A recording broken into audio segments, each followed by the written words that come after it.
ইচ্ছুক অবশ্যই আমাদের সাথে যোগাযোগ করবেন। এটা হচ্ছে টঙ্গী বাজার, প্রতি রবিবার করে আমাদের এখানে এসব পাওয়া যায়। দেখতে পাচ্ছেন অনেক সুন্দর গ্রাফিক, যাদের ইচ্ছুক অবশ্যই আসতে পারেন এখানে। আরও আছে এখানে। এটা কি মুরগি ভাই? এগুলো কি মুরগি?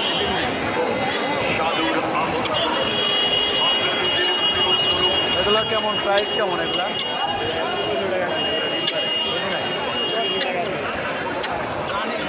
এগুলা একটা 1500 টাকা পিস। আপনার যদি কারো অবশ্যই যোগাযোগ করবেন এখানে। অনেক সুন্দর কালারফুল।